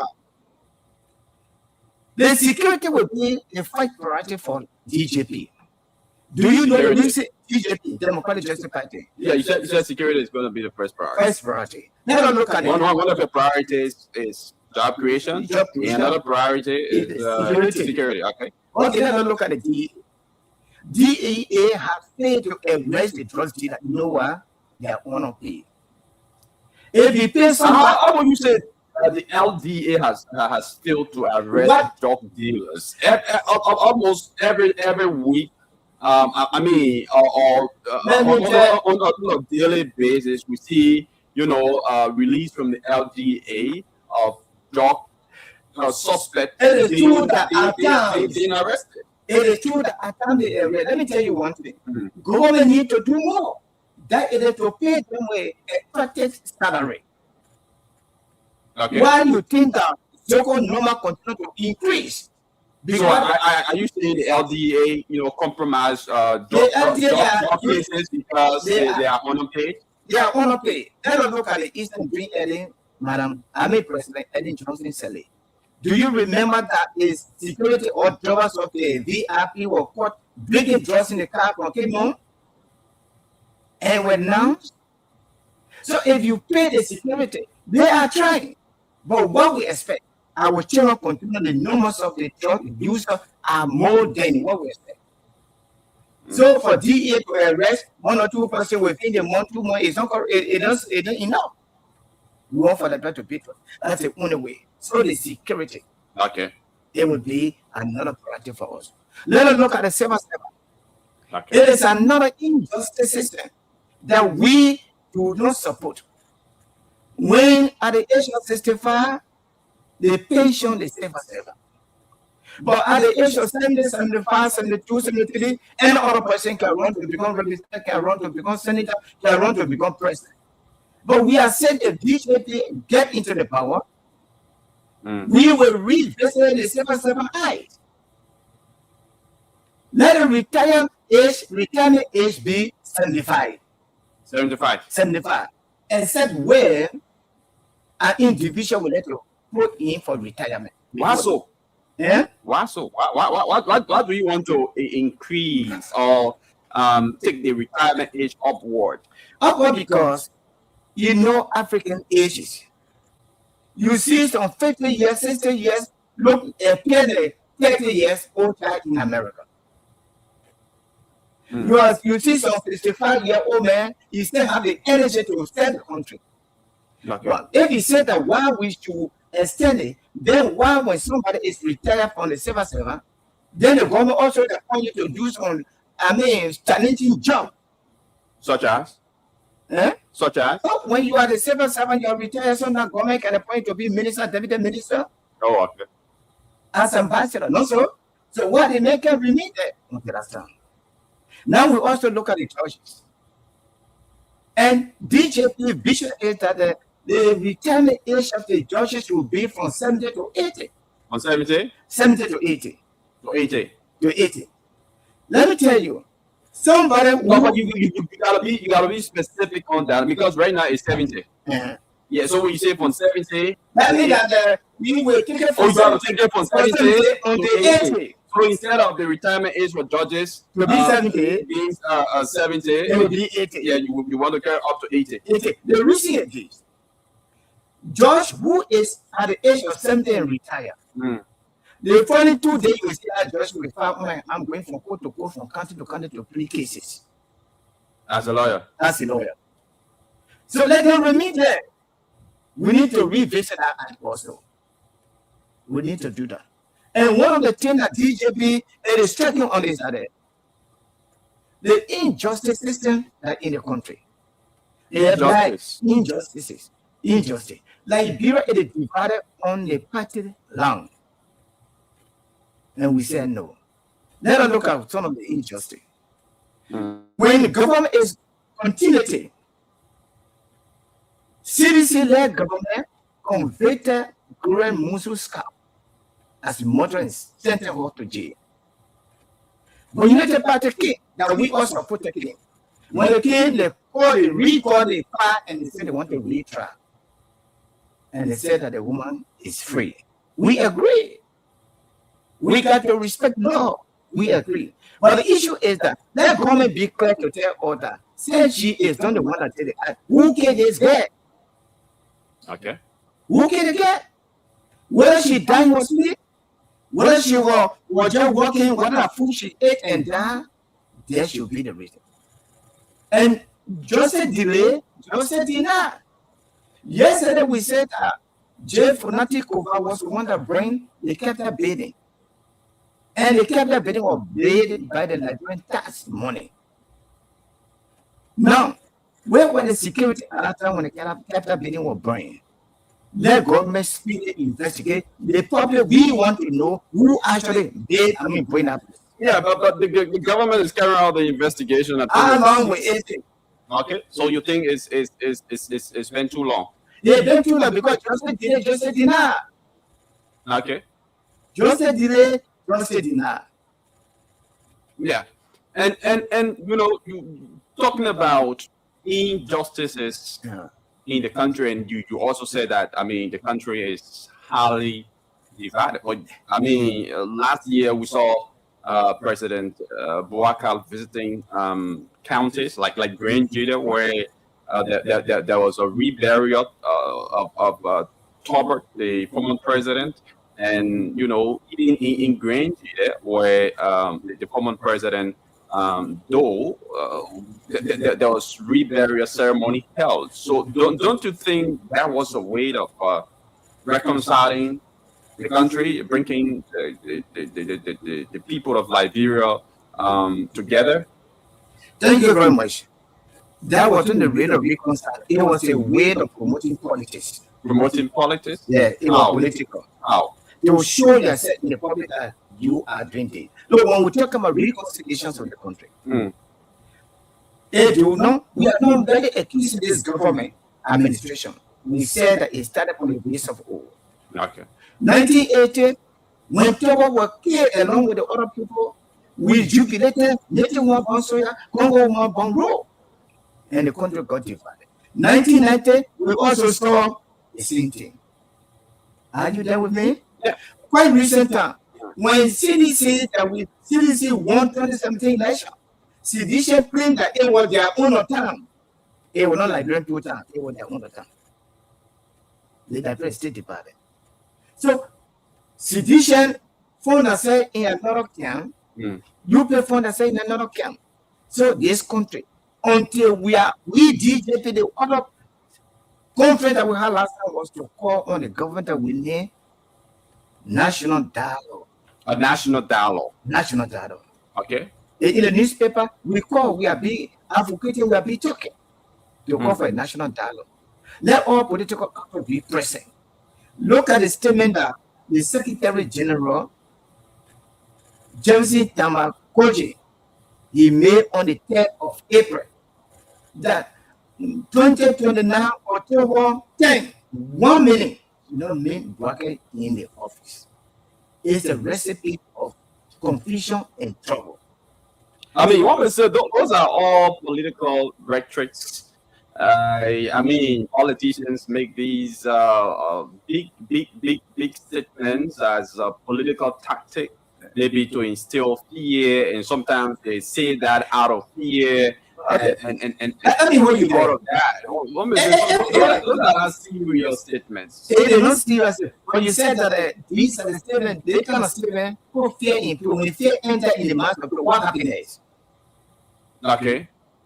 The one making the statement, is the one fearful that, the government of the day may rig the election, so they just sending out threats and all of that. What do you think? What get into the mind that government will make election? As I said, a prepared and constituted man, we don't have nothing to fear. Okay. So if they're prepared, they don't have to think about who will make election.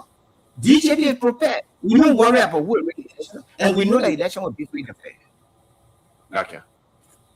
So you are calling for a national dialogue. Do you think President Walker has not done enough when it comes to reconciling the country? Yeah, the country is heavily divided. It's heavily divided. And we are calling on President Walker to call for a national dialogue where the former President Ellen Johnson will be, where the former President George Okonjo will be, Alexander Kumi, His Honor, the rest of the other political leaders will also be there. Let everybody speak their mind. Let the world know that actually we are being united. We need transformation. We are trying. Even to build bridges. Let me tell you one thing. It is another thing. But when the minds are not, it is not united, definitely what you are doing is still be content.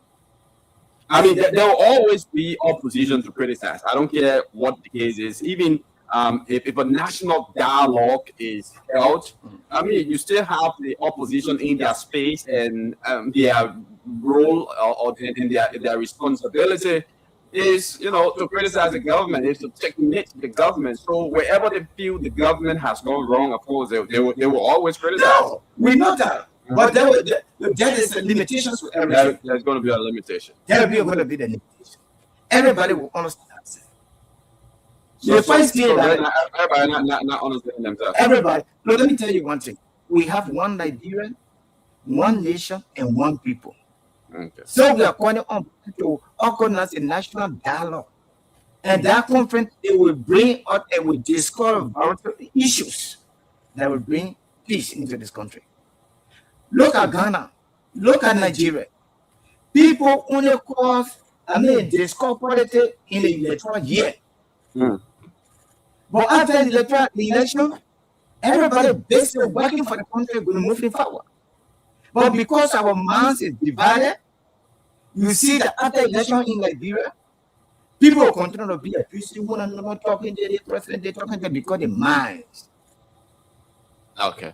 So this is what we are calling for our national dialogue conference.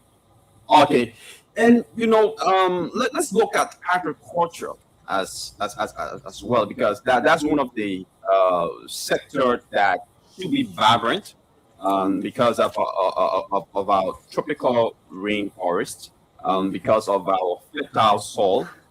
There are other countries in the world where for decades rain don't fall.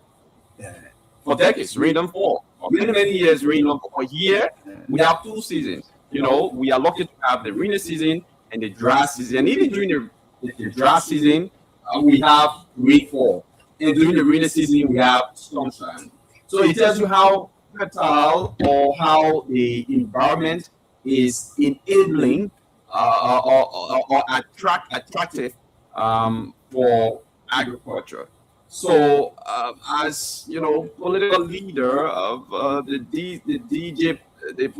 Democratic Justice Party, do you think this government, firstly, is doing well when it comes to promoting agriculture, when it comes to opening or making the agricultural sector vibrant, especially so when the president of the country was former minister of agriculture? And if he's not doing well, or if in your opinion he's doing well, what will you do different?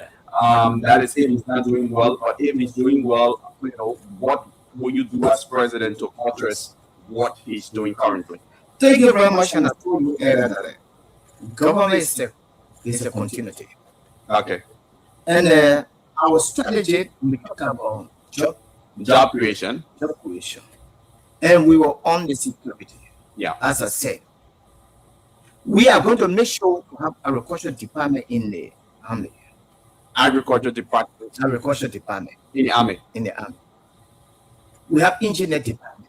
Those departments were there before. They are there. They are in existence. Okay. So we need to revitalize it. We need to reactivate to activate it. Yeah. To reactivate it. So that let me tell you, when I told you about Turbo, Liberia had it down. But from 1973 to 1974, Liberia was on par with Japan. when Togo declared from Freeport to 77 as the industrial zone, and we began to manufacture iron. That's why we got iron factory, shoe factory, chili soup factory, machine factory, glass factory, everything was producing. And they bring you to supply Sierra Leone, Guinea, and the neighboring country. That is why the GDP, gross domestic product, it was equivalent with Japan. Because after the bombardment of Japan, Hiroshima and Nagasaki, and destroyed, and the only company that Japan had was one Mitsubishi company. But Liberia, do you know that Liberia used to produce sugar? St. Louis, it was produced in Liberia. From Donbass all the way to Maryland. That was a sugar cane factory. People used to go and plant sugar cane, and the way we have rubber plantation. But the war destroy all of these things. We need to bring them back. We will not complain to say war. What's supposed to happen, it has happened. We need to come back to think about what will happen yesterday that made us to be on par with Japan. The GDP, the gross domestic product, in economic, we call it aggregate. It was on par with Japan. But saying the war, where is the chili soup factory today? Where the shoe factory? Where the glass factory? All of these factories was here. It is another means of creating job. So in the army, we are going to improve the agricultural sector, where we will bring some experts around the world to train these people to have a lot of fun. The engineer to bring back all of those factories. To bring back all of those factories. And when it's happening, do you imagine we have 2 universities in Liberia and Togo create jobs for 300,000 people? Everything that you say requires resources. It requires money. I told you from the beginning that we have the money in Liberia yet. When you said that if we dig this ground, we got the money, but I said that our country budget, since post-conflict Liberia, our country budget at this year, we're thinking about our country budget, we're reaching $1 billion. Yeah. Go around the country, and you know that Liberia is one of the richest countries in Africa, and the citizens are very poor.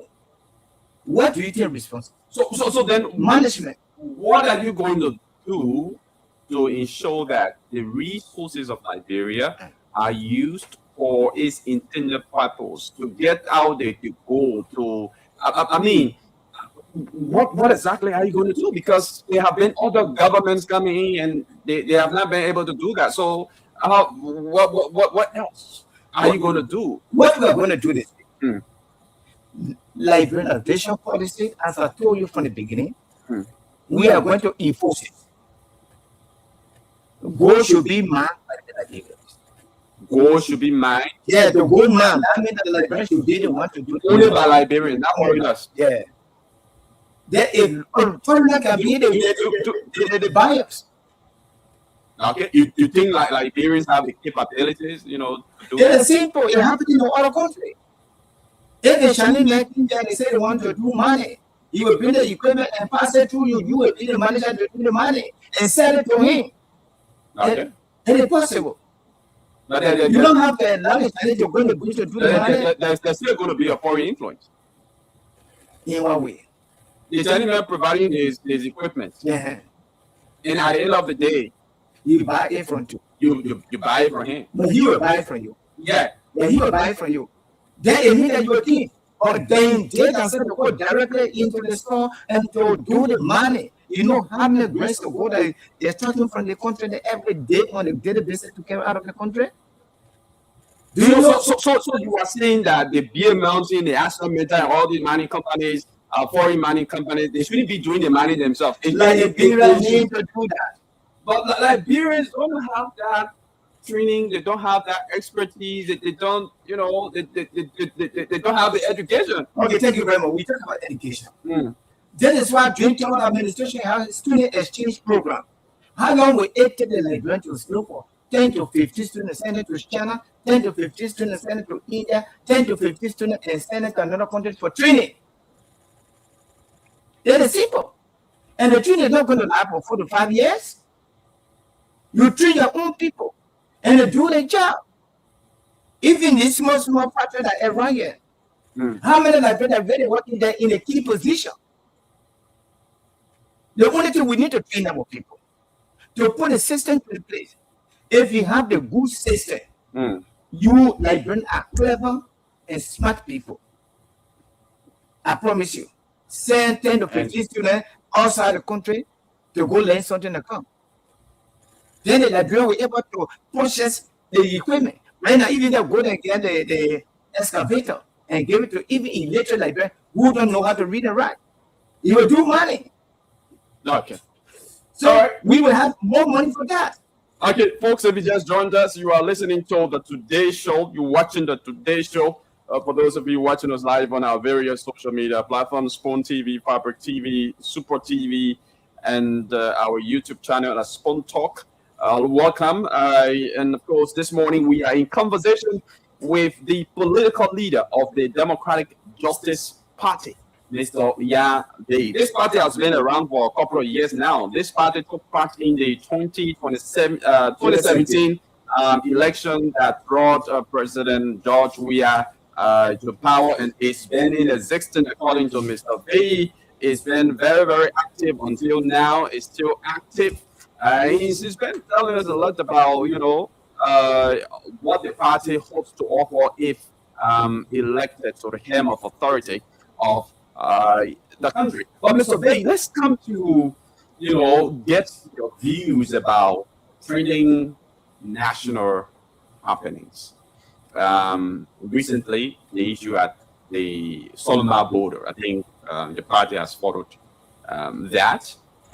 The Guinean soldiers' encroachment or intrusion into Liberian territory. As we speak now, as per information from our correspondent, they are still posted there, even though the comment was huge from the onset. But now, according to our correspondent, they've reduced the number of soldiers deployed there now at the Solomba border. But this is concerning. This has been, a topical issue in our country for some time now, and I think it still is.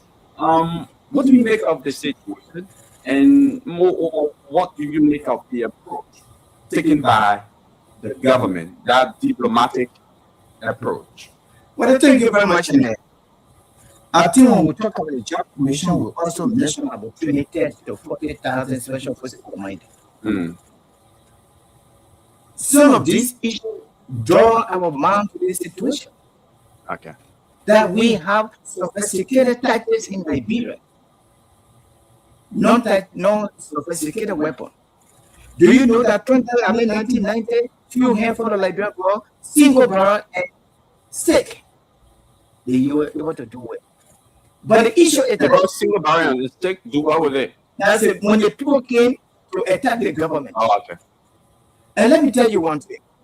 Liberia got independence in 1847. At the time Liberia got independence, Liberia territorial tentacle were extended in Zero Korea, even Africa and part of Sierra Leone. And in the recent time, there was a stone that in Zero Korea was written on welcome to Liberia. The entire mountain region there, they were Liberia. But guess what happened? It was a time Liberia had 43,000 square miles. But take a real history. Right now we have 38,000 square miles. The question is, where is this 5,000 square miles? Where did it go? All of this area that people talking around here, it belongs to Liberia. Guinea has no boundary with us, closer even here. Okay. But we are facing a problem because we are not united, as you are saying. I'm calling every political party, civil society to put aside our differences to address national issues such as the border situation. When it happened, DJB offered a statement. Okay. We issued a press statement. What did you say? And what we said was that Guinea will not mind a sophisticated weapon to bring that, but Liberia able to use a sophisticated. So if you were president, and this is happening, Guinea is intruding or encroaching on Liberian territory, what would you have done to address the situation? The problem that Liberia facing now is our position on the Security Council. Okay. The position of Liberia on the Security Council. that Liberia is is a non-permanent members of the Security Council. Yeah. But Liberia have the right to even just send thousands of men to repair that place. Military personnel. You would have done that as president. I'm saying if we were not on the non-permanent seat of the Security Council, if Liberia was now on a member of the non-permanent seat on the Security Council. On the Security Council, you think President Boaga would have ordered military personnel there? He wouldn't have taken diplomatic approach. Well, I'm saying I'm going to tell you. I'm just telling you the reason why he taking a diplomatic approach. Okay. Because of the title.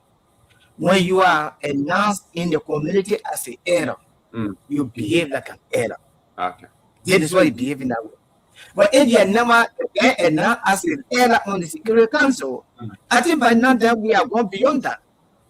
I want to make it clear. So you are saying it is not because Liberia is a non-permanent member of the Security Council. Yes. That's why we are losing the diplomatic the diplomatic approach. Yeah, diplomatic. So if not, then by the time you think the president would have declared a war? But if the president can declare the war and then we know that it is already there, there's something different with us. So you as a president of Liberia, if you're elected president under such circumstance, when Liberia, excluding Liberia, it's not a non-permanent member of the Security Council, you would declare war.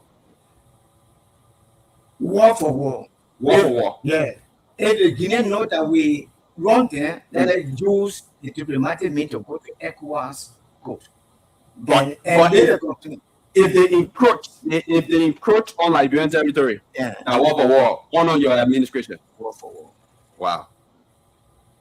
But then I mean, my Liberians, Liberians who would have elected you, presumably, they simulate don't want war. They simulate, want peace because they've had a very negative experiences with war. The question is, what happened in Liberia? It is not war. It was just a mere destruction of money was there. When we talk about war, it is country. Liberia never fought that war. Okay. Israel pursuing peace. But yet they say Israel prepare to repair any aggression. Liberia don't want war. We do not want war. But when there is an aggression, they are prepared to repair that aggression. You will not say that. You would have said that I will not come and start to say, well, me, I'm a journalist, I'm not here for that. No. There is something. The soldiers, the Guinean soldiers, let's put it in this context. The Guinean soldiers, they give me your territory, they're not causing violence. First of all, why they have to claim my territory? Okay. The question is, they have the territorial limit. Why they have to come and play a flare in? It's a provocation. Okay. All right. So if they have 2 or 3 lots of land, and you see me there, put the Z one in a place. Will you say that well, me, I'm a diplomat, I will not say anything? Folks, this is today's show right here on Spoon 107.5. We have in our studio the political leader of the Democratic Justice Party of Liberia, Mr. Nya Bay. Mr. Bay has been here talking a lot about his party and giving his his party's opinion, about trending national issues. So we've got roughly 1 more minute to go. So we want to go to the lines, Mr. Bay, to hear from Liberians, to give their own input about some of the things that you have said here. Call us on 0777 777 1075, 0777 777 1075, 0555 101075, 0777 1075. 0555 are the numbers to put you through here this morning on the Today Show here on Spoon 107.5. Let's see if we can talk to this person. I don't know what's happening to our phones lines. Let's see if we can talk to this person. Hello, your name and where you join us from? Yeah, good morning. Good morning. How are you? Let's hear you. Yeah, my name is Jonathan Joe, and I'm calling from 636. Jonathan, please go ahead. Yeah, and good morning to you guys. Quickly, Okay. I, I listened to him very carefully, and there are some good things. There are some good things he said. Well, I had two quick questions for him. The issue of being a former or protector of doing or the election of President William won, he contested and he did not win. His party contested, but there was another person as standard bearer. He wasn't standard bearer at the time. But he then he came into politics. What have been his own contribution, most especially when it comes to rebuilding our post-war?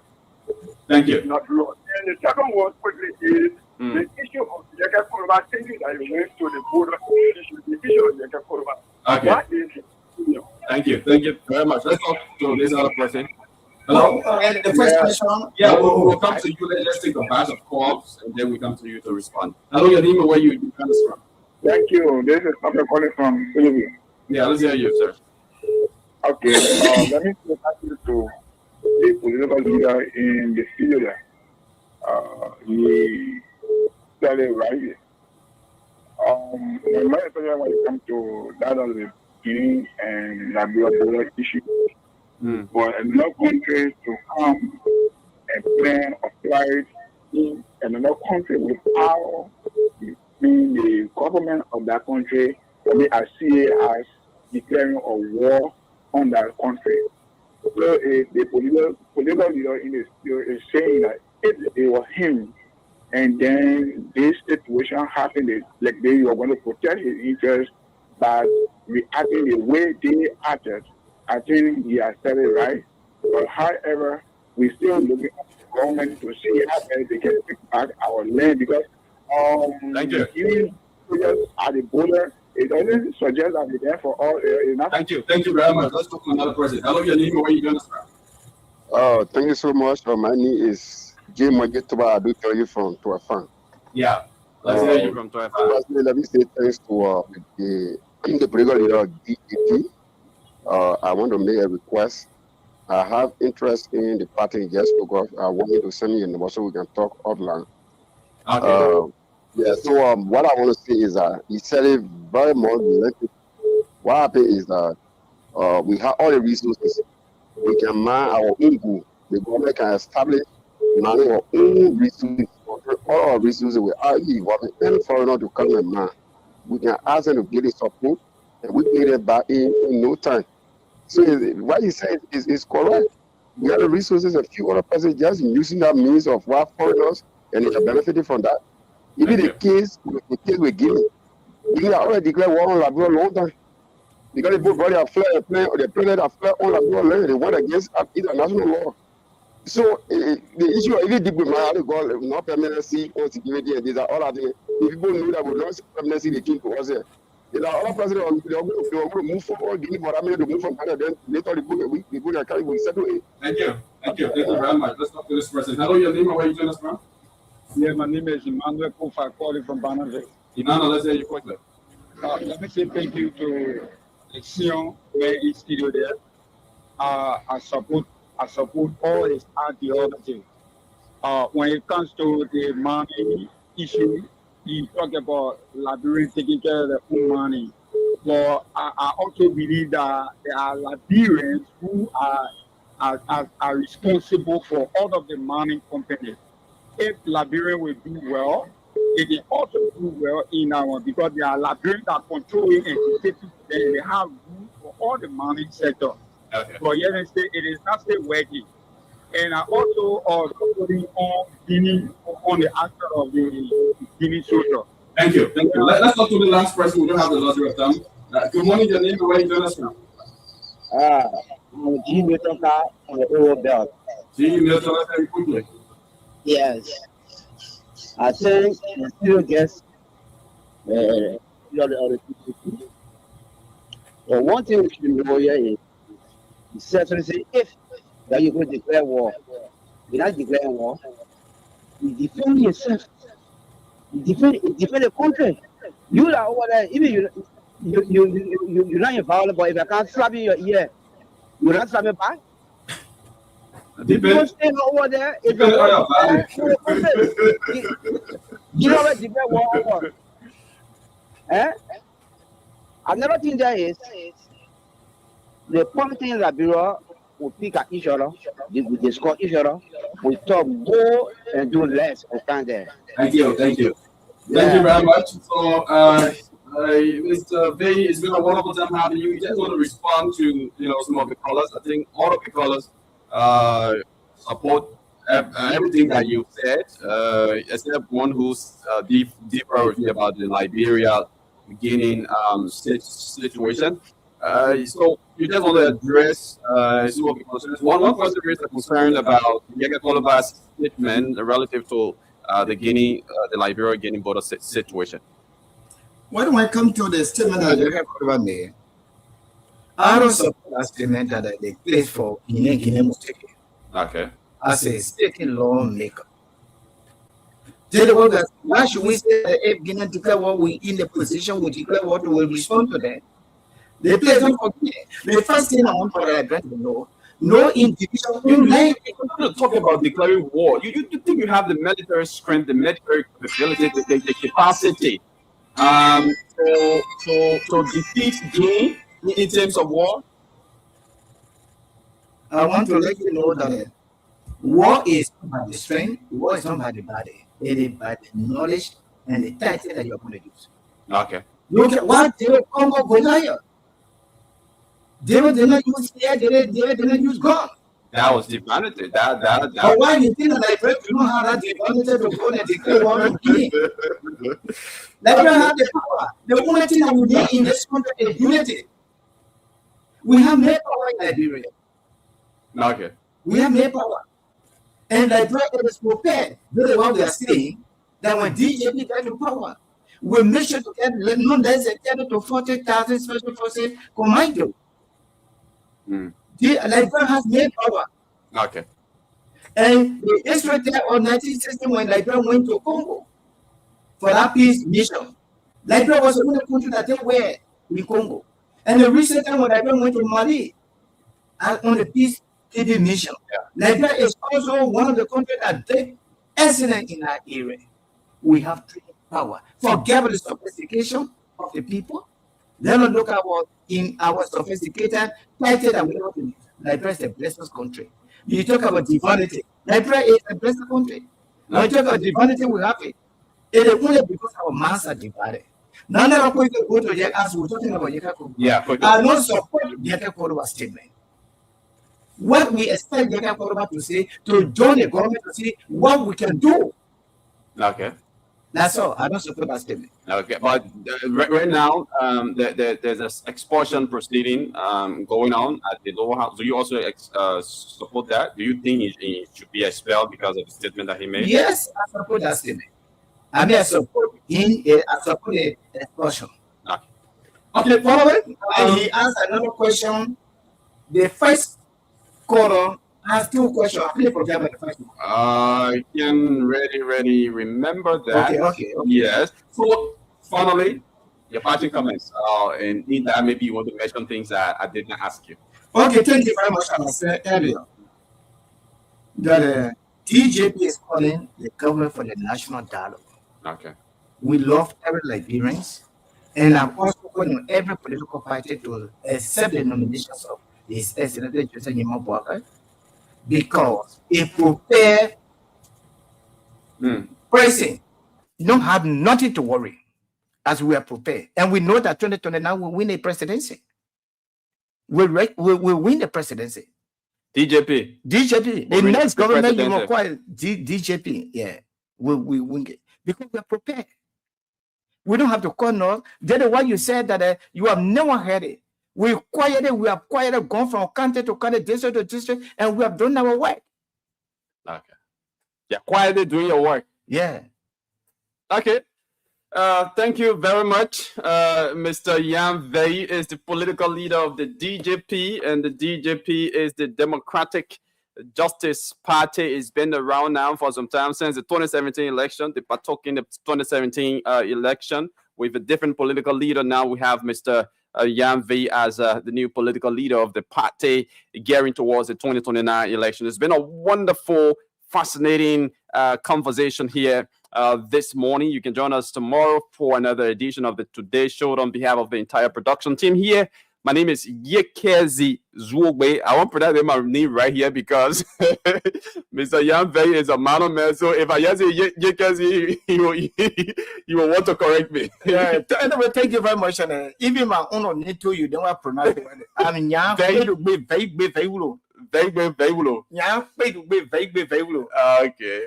Yeah, welcome. And we hope to have more of these conversations as we get up toward 2029. Thank you very much. So, folks, catch us up tomorrow for another edition of the Today Show. Bye-bye.